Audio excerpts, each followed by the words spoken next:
News 7 Tamil நேயர்களுக்கு வணக்கம். Vishwak properties வழங்கும் கனவு இல்லம் நிகழ்ச்சிக்கு உங்களை வரவேற்பது நான் மோகன்ராஜ் சரோஜ்.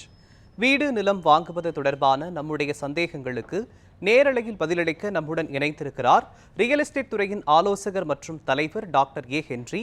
வாங்க அவரை வெல்கம் பண்ணிட்டு ஷோக்குள்ள போகலாம். சார் வணக்கம். வணக்கம் வணக்கம் சார். வணக்கம் சார். இப்போ அரசு ஒரு அறிவிப்பு வெளியிட்டிருக்காங்க. 5 ஆண்டுகளுக்கு மேல் புறம்போக்கு நிலத்தில் இருக்கிறவங்களுக்கு பட்டா வழங்கப்படும்னு. அதை பற்றி கொஞ்சம் சொல்லுங்கள் சார். அதாவது தமிழ்நாடு அரசு கிராமப்புறங்கள் மற்றும் நகர்ப்புறங்களில் அரசுக்கு சொந்தமான ஆட்சேபமற்ற புறம்போக்கு நிலங்களில் குடியிருக்கிறவர்களுக்கு 10 ஆண்டு காலம் தொடர்ந்து குடியிருந்தால் அவர்களுக்கு அந்த புறம்போக்கு நிலங்களில் தகுதியின் அடிப்படையில் வீட்டுமனையை பட்டா போட்டு கொடுப்போம் அப்படின்னு சொல்லி அதனுடைய வருவாய்த்துறையினுடைய முதன்மைச் செயலாளர் முதல்வர் அவர்கள் அறிவுறுத்தியதாக ஒரு அறிவிப்பை கொடுத்துருக்குறாங்க. அதை பொறுத்த எப்படின்னா, உங்களுக்கு அரசு புறம்போக்கு நிலங்கள் அப்படிங்கிறது கிராமநத்தம் புறம்போக்காக இருக்கலாம், புஞ்சை புறம்போக்காக இருக்கலாம், நஞ்சை புறம்போக்காக இருக்கலாம், களத்துமேட்டு புறம்போக்காக இருக்கலாம், மேய்க்கால் புறம்போக்காக இருக்கலாம். இப்படி புறம்போக்கில் பல வகைகள் நீர்நிலைகள் இருக்குது. சாலைகளுக்கான புறம்போக்கு இருக்குது. குளம், குட்டை, ஏரி, ஊரணி, தாங்கல், ஏரி, அப்படி அப்புறம் கால்வாய், அப்படி பல நீர்நிலைகள் சம்பந்தமான புறம்போக்கு நிலங்கள் இருக்குது. ஆட்சேபனைக்குரியது, ஆட்சேபமற்றதுன்னு சொல்லி 2ஆக பிரிக்கிறாங்க. ஸோ ஆட்சேபனைக்குரிய அந்த புறம்போக்கு நிலங்களில் 5 ஆண்டுகள் வீடு கட்டி குடியிருக்கிறவங்களுக்கு நம்ம மறு குடியமர்த்தி பட்டா கொடுக்கணும்னு சொல்லி கடந்த 2018 கடந்த ஆட்சி காலத்தில் கொண்டு வந்தாங்க. ஸோ அந்த அடிப்படையில் ஆட்சேபமற்ற புறம்போக்குலையும் குடியிருக்கிறவங்களுக்கு இந்த அரசு கொண்டு வரணும் அப்படிங்கிறதா வெகுமக்களுடைய எதிர்பார்ப்பு. எங்களை போன்ற ஆலோசகர்கள் மற்றும் சமூக ஆர்வலர்களுடைய கோரிக்கை அதுதான். ஸோ அப்போ அந்த ஆட்சேபமற்ற புறம்போக்கு நிலங்கள் எதெல்லாம் அப்படி இருக்குன்னு சொன்னால், அனாதீனமாக நிறைய கிளைம் பண்ணாமல் அன்கிளைம்டு லேண்ட் இருக்கும், அனாதீனமாக இருக்கும். ஆதரவற்றவர்கள் அப்படின்னு சொல்லுவாங்க இல்லைங்களா, அந்த மாதிரி ஆதரவற்ற நிலங்கள் இருக்குது. சர்ப்ளஸ் லேண்ட் அப்படின்னு சொல்லி அரசோடது சர்ப்ளஸ் லேண்ட் இருக்குது, உபரி நிலங்கள்னு சொல்லிட்டு அப்படிப்பட்ட நிலங்கள். அப்புறம் கிராமங்களில் பெரும்பான்மையாக பார்த்திங்கன்னா வேளாண் பயன்பாட்டுக்கு இல்லாத குடியிருப்பு வகைகள்லாம் இருக்கும். அது எல்லாமே கிராம நத்தம் புறம்போக்காக இருக்கும். அதில் வீடு கட்டி குடியிருக்கிறவங்களுக்கு கிராம நத்தம் பட்டாவாக இருக்கும். ஸோ அப்படி பட்டா அல்லாத சர்ப்ளஸாக இருக்கிற கிராமங்களில் இருக்கிற நத்தம் புறம்போக்கு வகைப்பாடுகள், புஞ்சை புறம்போக்கு வகைப்பாடுகள், நஞ்சை புறம்போக்கு வகைப்பாடுகள், உபரி நிலங்கள், அனாதீனமாக இருக்கக்கூடிய நிலங்களில் இப்படி வீடு கட்டி குடியிருக்கிறவர்களுக்கு அவர்களுடைய உரிமையை நிலைநாட்டக்கூடிய வகையில் அரசனுடைய திட்டம் 10 ஆண்டுகள் குடியிருக்கணுன்றது. ஆனால் கடந்த கால ஆட்சியில் 5 ஆண்டுகள் குடியிருக்கிறவர்களுக்கு நீர்நிலைகளில் புறம்போக்குகளில் குடியிருக்கிறவங்களுக்கு மறுகுடியமைப்பு பண்ணணுன்ட்டு.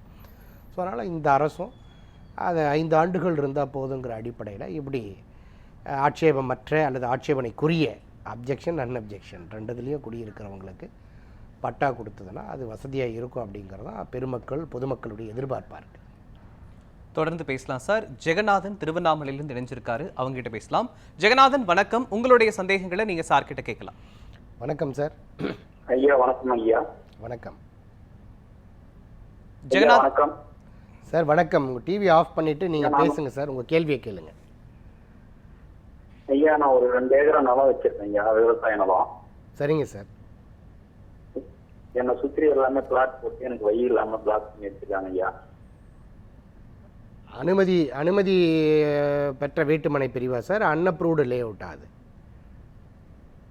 அது ஏற்கனவே 2006 அந்த டைம்ல போட்டுதுங்க ஐயா. ஓகே. அது போட்டு எனக்கு எங்க யாரு கேட்டாலும் என்கிட்ட வழி இல்லை அப்படின்றாங்க. அந்த பிளாட் போட்ட ஓனருக்கு கிட்ட கேட்டாங்களே.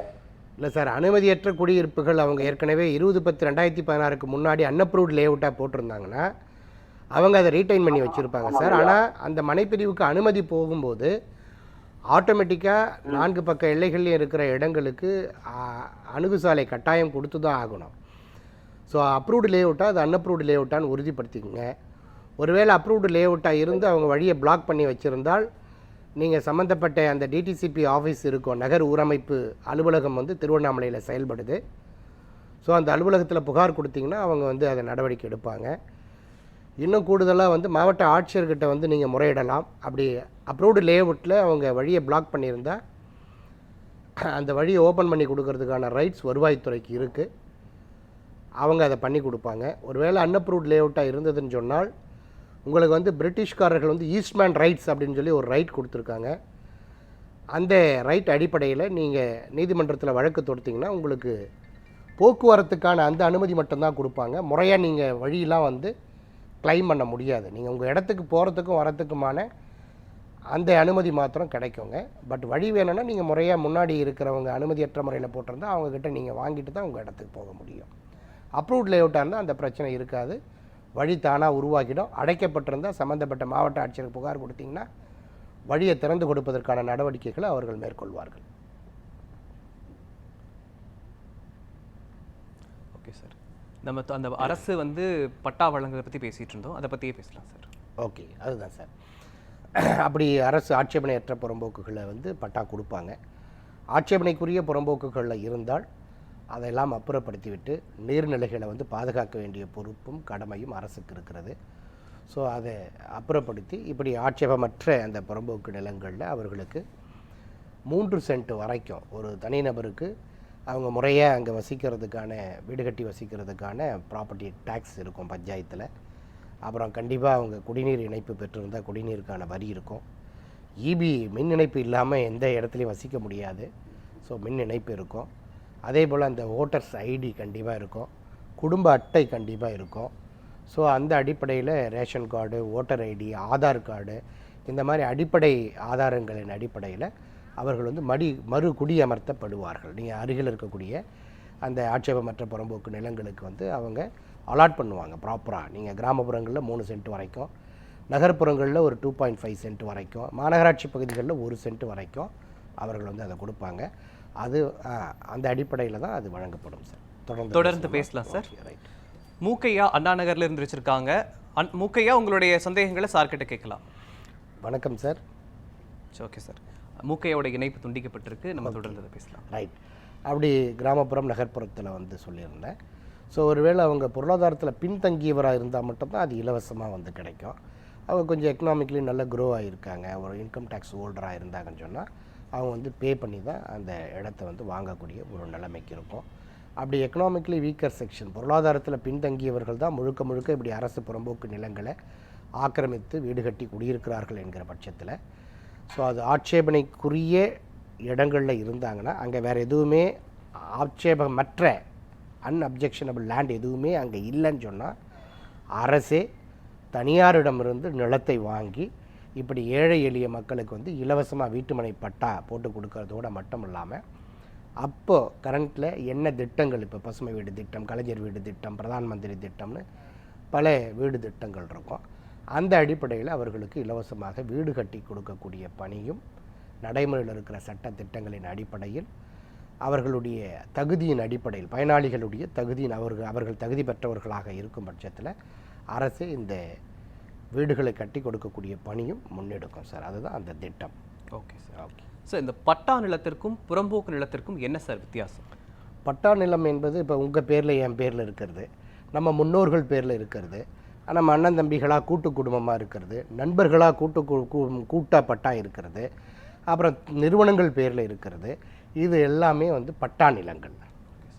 தொடர்ந்து பேசலாம் சார். ஒரு நேயர் நினைச்சிருக்காங்க. தினகரன், தூத்துக்குடியிலிருந்து இணைஞ்சிருக்கீங்க. உங்களுடைய சந்தேகங்களை நீங்கள் சார்கிட்ட கேளுங்க. சார் வணக்கம், சொல்லுங்கள் சார். தினகரன் சார். தினகரன் இணைப்பில் தான் இருக்கீங்க, பேசுங்க. வணக்கம் ஐயா.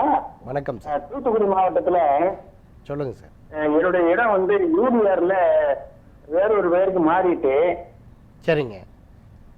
ஹலோ, சொல்லுங்க சார். சொல்லுங்க சார். வணக்கம். யூடிஆர்ல தூத்துக்குடி மாவட்டத்தில் ஒரு கிராமத்துல 3 ஏக்கர் 53 சென்ட் வேற ஒருத்தருக்கு மாறிட்டு. சரிங்க. அவர் வந்து எழுதி கொடுத்துட்டாரு, எனக்கு உரிமை இல்ல, இதை நீங்க அவங்களுக்கே பட்டா போட்டு கொடுக்கலாம்னு சொல்லிட்டாங்க. சரிங்க. ஆனா இது வரைக்கும் பட்டா போட்டு கொடுக்க மாட்டேங்கிறாங்க. சரிங்க சார். யூடிஆர்ல மாற்றினது. ஓகே சார், ஒன்றும் இல்லை சார். இப்போது நீங்கள் வந்து யூடிஆர் பட்டா அப்படிங்கிறது வந்து 1978 84 காலகட்டங்களில் அது வந்து அப்டேட் டிஜிட்டல் ரெக்கார்டு, அது ரெஜிஸ்டரி அது. ஸோ அப்படி யூடிஆரில் வந்து நீங்கள் யாரெல்லாம் நிலங்கள் வந்து அனுபவிச்சுட்டு இருந்தாங்களோ, ஏர் உழுதுட்ருப்பாங்க, வேளாண்மை பண்ணிகிட்ருப்பாங்க, அந்த நிலத்தை குத்தகைக்கு எடுத்து விவசாயம் பண்ணிகிட்ருப்பாங்க. அப்போ அந்த வருவாய்த்துறை அதிகாரிகள் வந்து அந்த விவசாய நிலங்களில் நடந்து போகும்போது என்னப்பா யார் அந்த நிலம் அப்படின்னு சொன்னால் அவர் கண்ணன்வார், முனியன்வார், ராமசாமின்வார், குப்புசாமின்வார். அந்த மாதிரி அடிப்படையில் அதை பதிவு பண்ணிட்டு போயிடுவாங்க. ஆனால் அதுக்கு முன்னாடி இருக்கிற முந்தைய வருவாய்த்துறை பதிவேடுகளின் அடிப்படையிலும் ஆவணங்களின் அடிப்படையிலும் இந்த யூடிஆர் வந்து கரெக்ஷனுக்கு வந்து நீங்கள் அப்ளை பண்ணலாம். நீங்கள் முறையாக அது முந்தைய ரெக்கார்ட்ஸ் யார் பேரில் இருக்குது என்ன ஏதுங்கிறத பார்த்துட்டு நீங்கள் வட்டாட்சியர் மூலமாக கோட்டாட்சியருக்கு அனுமதி கொடுத்தீங்கன்னா, அனுமதி கேட்டு யூடிஆர் கரெக்ஷனுக்காக நீங்கள் கொடுத்தீங்கன்னா அவங்க அதை வெரிஃபை பண்ணிவிட்டு உங்களோட ஆவணங்கள் மற்றும் முந்தைய வருவாய்த்துறையினுடைய பதிவேடுகள் பட்டா, சிட்டா, அடங்கல், பதிவேடு உள்ளிட்ட விவரங்களை பார்த்து நீங்கள் வரி கட்டியிருப்பீங்க நிலத்துக்கு, அந்த கிஸ்தின்னுவோம், அந்த அடிப்படையில் யூடிஆர் கரெக்ட் பண்ணி உங்கள் பேருக்கு பட்டா மாற்றம் செஞ்சு கொடுப்பாங்க சார். நீங்கள் அவர் எழுதி கொடுத்தவர் சும்மா அன்ரிஜிஸ்டராக எழுதி கொடுத்துருப்பாரு, ஒன்றும் பதிவு அலுவலகத்தில் வந்து எழுதி கொடுத்துருக்க மாட்டார்.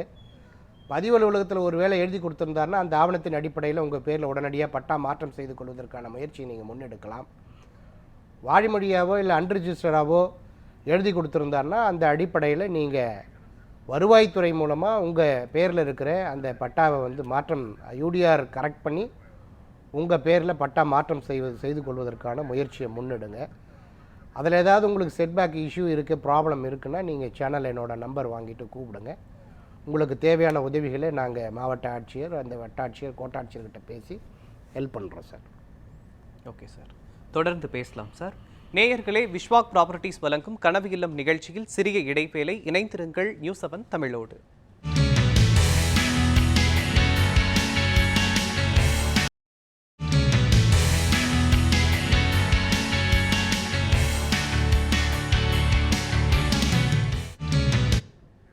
விஸ்வாக் ப்ராப்பர்ட்டிஸ் வழங்கும் கனவு இல்லம் நிகழ்ச்சி தொடர்கிறது.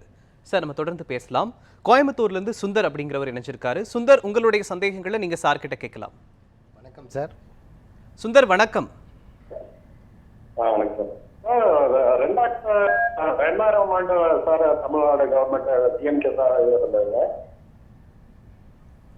அவங்க வந்துட்டு ஏழை குடும்பங்களுக்கு வந்துட்டு இலவச வீட்டு மனை பட்டா வந்துட்டு கொடுத்தாங்க சார். ஓகே.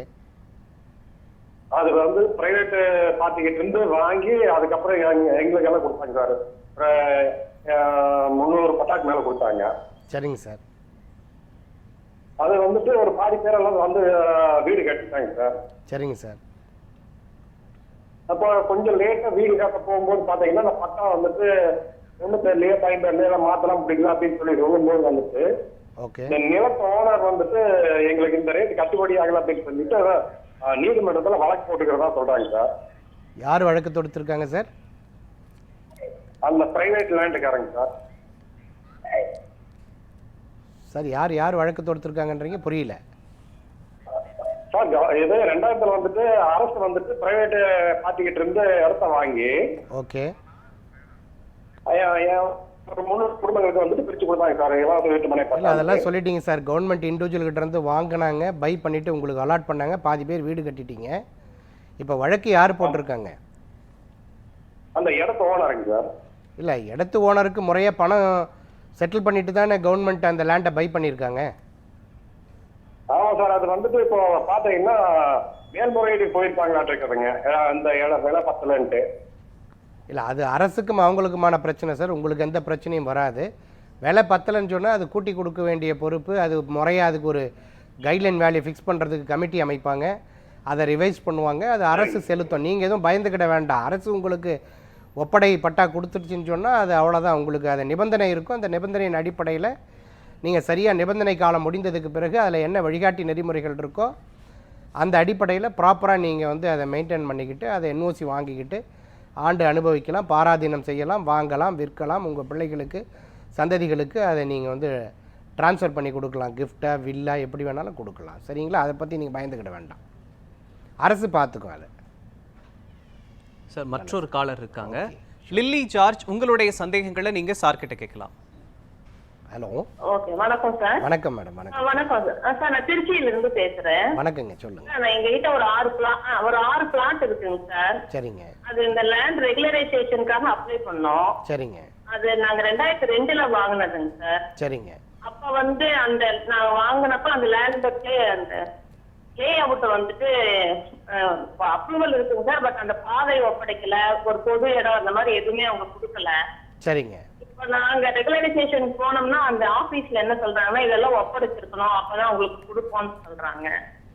இப்ப நான் அது வாங்கினேன், இங்க நாங்க யார்கிட்ட வாங்கணுமோ அவங்க வாரிசுதாரர் தான் இருக்காங்க, அவங்க கிட்ட போனா நாங்க அந்த மாதிரி எதுவும் பண்ணல அப்படின்றாங்க. இப்ப நாங்க என்னங்க சார் பண்றது? இல்லைங்கம்மா, நீங்கள் ஒரு நிமிஷமா, நீங்கள் 2002லயே அந்த மனைகளை வாங்கிட்டீங்க இல்லையா? ஆமாங்க சார் வாங்கி. நீங்கள் அதை ஒப்படைக்கணும்னு அவசியம் இல்லை. திருச்சியில் வந்து டிடிசிபி ஆஃபீஸ் இருக்குது. திருச்சி டிடிசிபி ஆஃபீஸில் நீங்கள் வந்து தனி மனைக்கான வரன்முறை, உங்களது இண்டிவிஜுவல் பிளாட்டு தானே? ஆமா சார், இண்டிவிஜுவலா 6 பிளாட் இருக்கு. அதுதாங்கம்மா, 6 தனி மனைகள் உங்ககிட்ட இருக்குது. உங்ககிட்ட லே அவுட் இல்லை, 6 இண்டிவிஜுவல் பிளாட்ஸ் இருக்குது. ஸோ நீங்கள் வந்து பிளாட் இன் ஏ லே அவுட்டு தனி மனைக்கான வரன்முறை ரெகுலரைசேஷனுக்கு நீங்கள் விண்ணப்பிச்சிங்கன்னா அவங்க வந்து அதை உங்களுக்கு ப்ராப்பராக அப்ரூவல் கொடுத்துருவாங்க. 1. 2வது 20/10/2016க்கு முன்னாடி நீங்கள் மனைகளாக வாங்கியிருந்தீங்கன்னா அரசு வந்து ஒரு ஆணை போட்டுடுச்சிங்கம்மா. அரசு ஆணை 95ன்னு சொல்லி 2023ஆம் ஆண்டு உங்களுக்கு ஆகஸ்ட் மாதம் 4ஆம் தேதி ஒரு அரசாணை போட்டுட்டாங்க. 4/8/2023 ஜிஓ நம்பர் 95. அதன்படி நீங்கள் போய் பிளாட்டை வரன்முறைப்படுத்திலாம் வாங்கணும்னு அவசியம் இல்லை.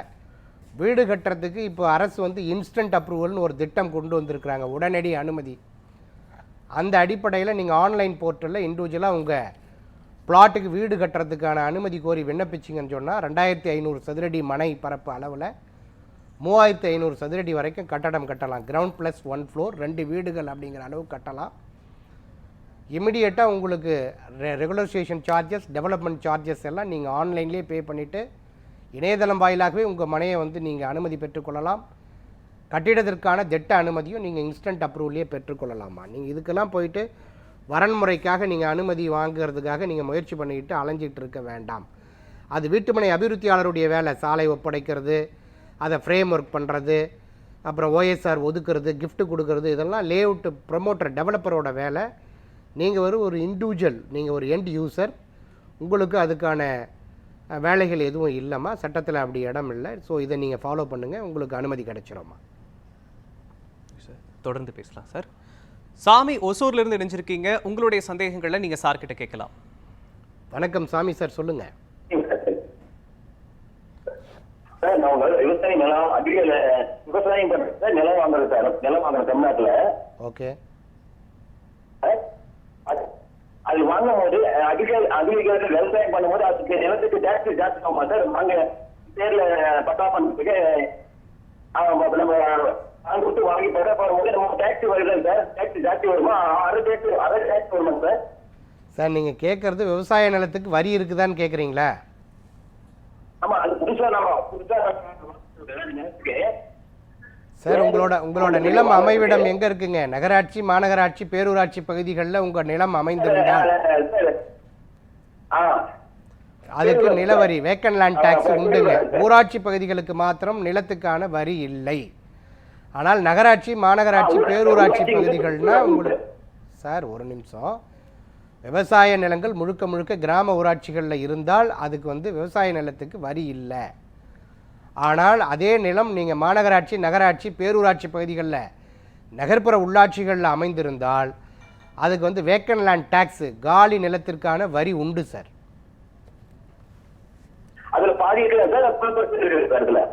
என்னங்க சார்? பாதி டிஸ்கவுண்ட் கிடைக்குமா சார்? அது பண்ணும்போது நம்ம வந்து கிராம பஞ்சாயத்து இல்லை, கிராம பஞ்சாயத்துகளில் நீங்கள் வரி கட்ட வேண்டிய அவசியம் இல்லை சார். காலி நிலத்துக்கான வரி இல்லை.